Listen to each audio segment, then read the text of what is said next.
Pag-asawa may kailangan strong at saka nandyan na yan. Kailangan tatag, tuloy-tuloy lang na po, mabait. Pagbutihan mo ang pag-aasawa na dahil ganyan talaga ang mag-asawa. May palakasan mo ang loob mo dahil ang pag-aasawa hindi basta-basta.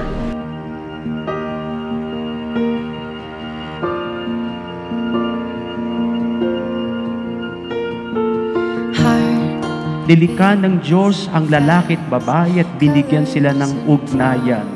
At ang ginagawa ngayon at gagawin ngayon ni na Alfredo Jr. at Sheila May na ang biyaya ng buhay na galing sa Diyos at ang ugnayan na niloob ng Diyos sa kanila ay gagawin nilang eksklusibo, permanente, panghabang buhay.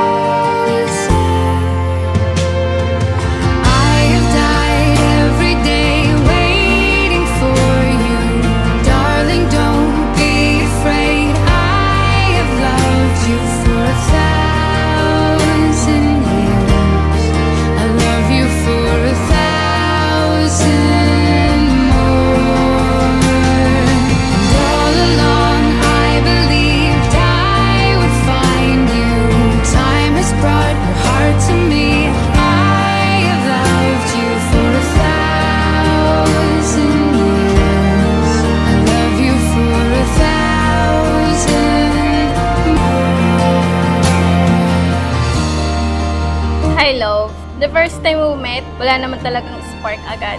It was casual since magka-work lang talaga. Pero not until dumating ang pandemic. Si Love, ka-workmate ko yan. Medyo nagkaroon kami ng connection during pandemic. Kasi in service kami. Then yun,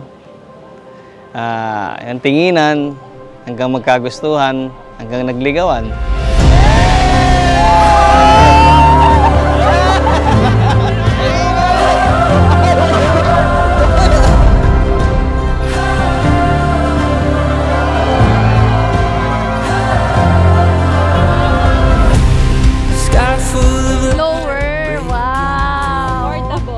Thank you, love, kasi gusto ko talaga to. See you later. Your paper. Tuko. Uy! Napakabangis! Talaga naman. Today I stand here not just as the man who fell over heels for you, but as someone who is ready to walk every step of life with you, hand in hand, heart in heart. Hindi siya perfect love story, pero totoo. At ngayon, almost 5 years na tayo. Andito tayo. Hindi lang basta magkasama, kundi handang magsimula ng habang buhay. I promise to face the future with courage and humor, to never let the small stuff get between us, and always remember what matters most in us. Open eyes as we chase the morning sun.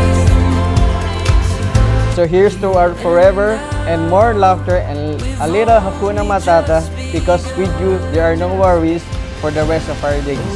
I love you always. As we chase the morning sun. I promise to laugh with you, to grow with you, and to stay in calm, in sunshine, and in storms. At ngayon, wala na akong ibang gusto, kundi ikaw. Ikaw na dati pinapauna akong bumaba, pero sa puso ko, ikaw ang huli. Mahal na mahal kita, palagi, Batong.